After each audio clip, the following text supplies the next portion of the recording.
le prophète, il y avait sur son minbar plutôt ce qu'on appelle la rumana, c'est-à-dire c'est une sorte de petite boule en bois, et le prophète, il mettait sa main dessus quand il faisait le discours. Donc à l'époque du prophète, sallallahu alayhi wa sallam, il y avait sur le côté de son minbar ce qu'on appelle la rumana, comme la grenade, une sorte de boule en bois, et le prophète, il posait sa main dessus, et après quand le discours était terminé, et que le prophète il quittait la mosquée, les compagnons, ils allaient vers cette rumana, ils frottaient leurs mains dessus, parce que le prophète avait posé sa main dessus, et après ils invoquaient Allah, avec la baraka du prophète dans leurs mains, par espoir que l'invocation à Allah Azzawajal ait plus de chances d'être exaucée par la baraka du prophète alayhi salatu wassalam. Et ça montre que les compagnons aussi recherchaient les bénédictions du message de Allah, et ça ne constitue pas une adoration pour le prophète Mohammed, parce qu'ils invoquent Allah, ils n'invoquent pas le prophète. Et la baraka du prophète, elle est créée par Dieu, et les compagnons le savent très bien.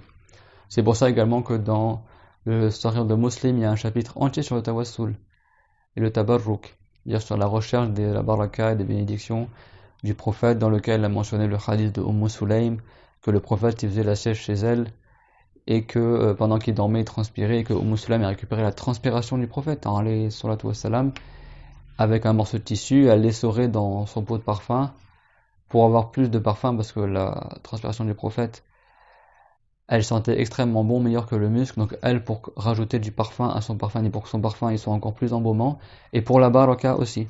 Dans certaines versions, elle a dit Nabtari, el barakata li sibyanina, nous recherchons la baraka pour nos enfants. D'accord, il y a beaucoup de hadiths, même dans certains hadiths, Aïcha, elle avait des habits du prophète, et quand il y avait des malades, elle trempait les habits dans de l'eau, et après cette eau-là, il l'utilisait pour soigner le malade, etc., et le malade y guérissait. Ça c'est connu depuis l'époque des compagnons, même avant l'époque des compagnons, dans le Coran honoré, Allah Ta'ala il rapporte la parole du prophète Yusuf alayhi salam, idhabu bi qamisi hadha, dans le sens fa'alquhu ala wajhi abihi ya'ti basira, dans le sens prenez mon qamis que voici et mettez-le sur le visage de mon père qui était devenu aveugle. Le prophète Yaqub alayhi salam, il avait perdu la vue, tellement il était triste d'avoir perdu son fils Youssouf, et Youssouf il a dit mettez le qamis sur le visage de mon père et il retrouvera la vue. Et le père il avait senti à 3 jours de marche l'odeur de Youssouf du qamis, qui était un qamis du paradis, et après quand il l'a mis sur ses yeux il a retrouvé la vue. Donc même dans les autres communautés c'était connu le tabarruk, tawassul, de rechercher la baraka par les traces d'un saint ou d'un prophète. Ça fait partie de l'islam, c'est pas du shirk comme certains disent aujourd'hui, parce que les musulmans ils adorent Allah et ils ont pour croyance que c'est Allah qui crée la baraka. Ils n'ont pas pour croyance que c'est le qamis qui crée la baraka ou que c'est le prophète qui crée la baraka. Donc le shirk c'est d'attribuer à une créature un des attributs de Dieu, ou d'adorer autre que Dieu. Dans le tabarruk tawassul, il n'y a pas le fait d'attribuer à une créature un des attributs de Allah, et il n'y a pas non plus le fait d'adorer autre que Allah. La personne, quand elle fait le tabarruk, elle a pour croyance que c'est Dieu qui crée la baraka. La baraka, c'est-à-dire l'augmentation en bien. Il n'y a pas pour croyance que c'est le qamis ou le prophète qui crée la baraka, donc il n'y a pas de shirk dans ça. Et Dieu il a dit wabtaru ilayhi al-wasila, et rechercher les moyens d'accéder à l'agrément de Allah, les intermédiaires. Et ça a strictement rien à voir avec la parole des mouchriquines qui adoraient les idoles et qui disaient ma narbuduhum illa liyuqarribuna ila Allah zulfa. Ils disaient mais nous on adore les idoles que pour qu'ils nous rapprochent de l'agrément de Allah. Là c'est du shirk. Pourquoi c'est du shirk? Parce qu'il a dit ma narbuduhum, nous n'adorons les idoles que pour nous rapprocher de l'agrément de Allah. C'est-à-dire qu'ils adorent autre que Dieu, soi-disant, pour avoir l'agrément de Dieu. Donc eux, ils adoraient les intermédiaires. Mais c'est ça le shirk. C'est pas le fait qu'ils prenaient des causes pour avoir l'agrément de Allah. La prière, c'est une cause pour avoir l'agrément de Allah. Le jeûne, c'est une cause. C'est pas pour autant que tu adores la prière ou le jeûne. Bah, pareil, Dieu nous a enseigné dans le Coran et dans le Hadith que c'est bien de rechercher les bénédictions des prophètes, des lieux bénis. N'est-ce pas que c'est rapporté dans un hadith que entre les deux discours du Jumu'ah, les doras sont exaucés? Ça, c'est quelqu'un, il recherche la baraka par le temps. Et ça veut dire qu'il adore le temps qui est entre deux discours? Non. Dieu, il a fait qu'il y a des moments qui sont bénis, il a fait qu'il y a des endroits qui sont bénis, il a fait qu'il y a des êtres qui sont bénis. Si le musulman, il recherche ces endroits bénis, ou ces moments bénis, ou ces êtres bénis, mais c'est pas du shirk, parce que lui, il a pour croyance que c'est Dieu qui crée. Pas l'endroit qui crée, pas le temps qui crée, pas l'être qui crée. L'être de la créature. Alors que les mouchriquines, eux, ils ont pour croyance que leurs idoles, elles créent, que leurs idoles, elles méritent l'adoration. C'est pour ça qu'ils sont mouchriques. Parce qu'ils ont adoré des créatures pour soi-disant avoir l'agrément du créateur. Et Dieu n'agrée pas cela. Mais ils ont fait ça parce qu'ils voulaient pas délaisser leurs idoles. Donc quand les musulmans, ils leur demandaient, mais n'est-ce pas que qui a créé les cieux et la terre, pour leur prouver qu'il n'y a que Dieu qui mérite d'être adoré. Donc ils disaient c'est Allah. Et donc les musulmans disaient alors pourquoi vous n'adorez pas Allah, lui seul? Et bien sûr, les musulmans ne demandaient pas ça pour que les non-musulmans y répondent du shirk. Mais eux, comme ils avaient l'argument contre eux, les mouchriquines, ils ne savaient pas quoi répondre, donc qu'est-ce qu'ils ont dit? Ils ont dit, bah nous, on adore nos idoles que pour que ce soit des intermédiaires, pour qu'on puisse adorer Dieu, soi-disant. Ma narbuduhum illa liyuqarribuna ila Allah zulfa. Zulfa en arabe, c'est-à-dire la proximité. À dire, nous ne les adorons que pour qu'ils nous rapprochent de Dieu. Mais tu vas pas adorer autre que Dieu pour, comme ils font beaucoup de mouchriquines à notre époque.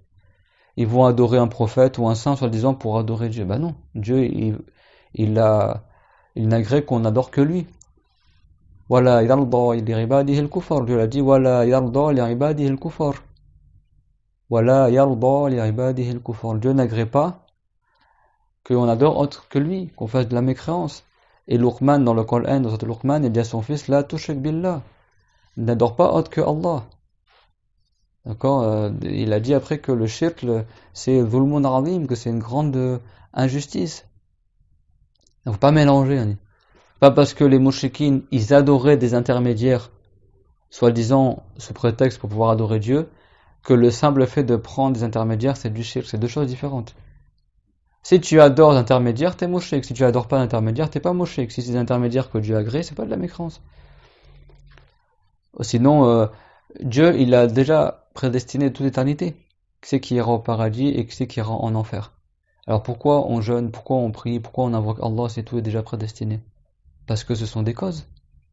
Parce que ce sont des intermédiaires pour avoir l'agrément de Allah.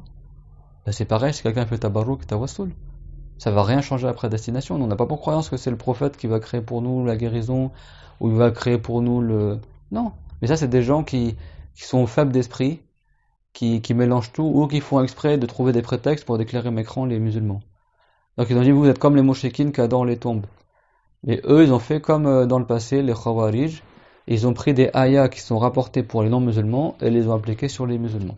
Ils ont pris des versets du Coran qui sont à la base révélés pour les mouchikines qui adoraient les idoles et les ont mis sur les musulmans.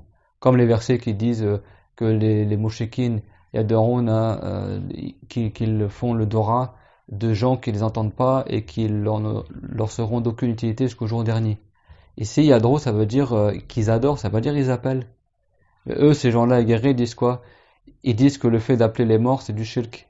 Et ils se servent de cette ayah-là. Cette ayah ne veut pas dire qu'ils appellent les morts, ça veut dire qu'ils invoquaient, dans le sens qu'ils adoraient les idoles, ils adoraient les morts ou les idoles, etc. Des choses qui ne leur seront pas utiles. Et le musulman, lui, c'est pas il invoque les morts comme ça, c'est que quand tu dis Ya Rasulallah, les prophètes sont vivants dans leur tombe. Et les prophètes, ils invoquent pour leur communauté. Le prophète l'a dit. Hayati khayrun lakum wa mamati khayrun lakum. Mon vivant est un bienfait pour vous et ma mort est un bienfait pour vous. Durant mon vivant, turdithuna wa yurdathu lakum, ça veut dire vous faites des choses et Dieu révèle le jugement dans le Coran.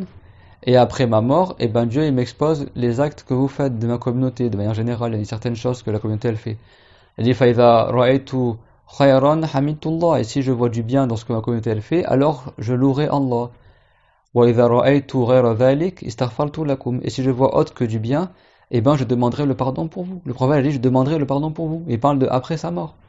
Donc si quelqu'un il dit au prophète invoque le pardon pour moi, c'est pas de la mécrance. Il n'est pas en train de demander au prophète de lui pardonner les péchés, il est en train de demander au prophète que le prophète invoque Allah pour lui. Ça c'était permis durant le vivant du prophète et c'est permis après sa mort. Après sa mort. N'est-ce pas que Allah tabaraka wa ta'ala dit dans le Coran honoré وَلَوْ أَنَّهُمْ إِذْ ظَلَمُوا أَنفُسَهُمْ جَاءُوكَ فَاسْتَغْفَرُوا اللَّهَ وَاسْتَغْفَرَ لَهُمُ الرَّسُولُ لَوَجَدُوا اللَّهَ تَوَّابًا رَحِيمًا. Et si, lorsqu'ils font des péchés, ils étaient venus à toi, Mohammed, et qu'ils avaient demandé le pardon à Allah, et que le prophète avait demandé pour eux le pardon à Allah, ils auraient certes trouvé que Dieu est tout miséricordieux, et qu'il accepte le repentir. Ça c'est une ayah qu'il est même recommandé de mentionner quand tu visites la tombe du prophète alayhi salatu wassalam. Comme ça s'est passé avec Al-Rudbi, qui était un savant dans le passé, à son époque il y a un bédouin qui est rentré dans la mosquée du prophète alayhi salatu wassalam, il a passé salam au prophète, il a resté cette ayah et il a demandé au prophète d'invoquer pour lui. Et après le Rutbi s'est endormi et il a vu dans le rêve le prophète alayhi salatu wassalam, et le prophète lui a dit Ya Rutbi, ilhaq al-a'rabi wa khabirhu anna Allah qad ghafara lahu. C'est-à-dire, ô Rutbi, rattrape le bédouin et informe-lui que Dieu lui a pardonné. Ça, c'est une histoire qui est très connue, qui a rapporté avec la chaîne de transmission chez les savants, d'accord, qui montre aussi que c'est possible que le prophète il invoque après sa mort et qu'il soit profitable aux gens après leur mort, et que cette ayah également, elle ne concerne pas que durant le vivant du prophète, alayhi salatu wassalam.